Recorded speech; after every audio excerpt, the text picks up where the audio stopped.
Васко! Какво става, бе? Всеки божи ден ти звъня и ти ми види, какво става? Сърдиш ли ми се нещо? Нещо лошо направих. Може. Това заради миналия път, дето ти повиших тон за това, че ме прекъсваш докато пея. Говори, бе, човек. Извинявай, прости ми. Виж, моля те, прости ми, аз не съм искал да те обидя по абсолютно никакъв начин. Нали имахме една оговорка. Аз като изкарам някоя песен, ти звънна, нали, да те питам за насоки. И ти каза, да, се няма проблем. Звънкай когато можеш. И аз ти звъня. И последните 14 дена, всеки божи ден, аз ти звъня в 2 на обяд. Още ли си в Флорида? В Флорида. Еми аз още съм си на село. Тук е 8 сутринта, 9. А добре, сега нелепо ли ще както и запея песента, да я чуеш? Айде, добре, давай.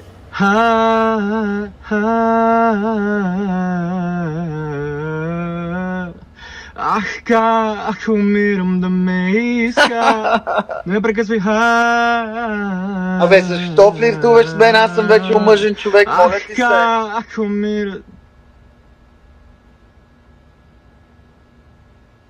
Добре, ама нали миналия път се разбрахме просто да не ми говориш по този начин. Не, че не те обичам, нали, ама...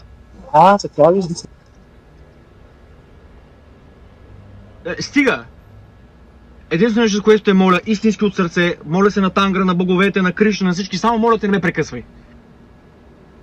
Умолявам те, Васе, не ме прекъсвай! Айде, добре, давай. Изпявам ти го, свършим нали с това нещо, даваш ми точките, мненията и така нататък и сега продължаваме, затваряме телефона, даваш ми булет поинтове къде какво да променям и така. Може.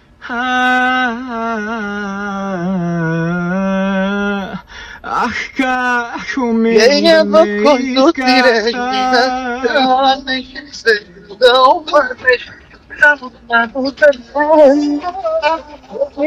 Васе,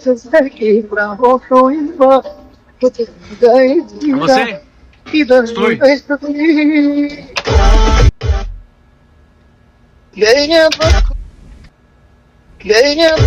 Абе, защо флиртуваш с мен?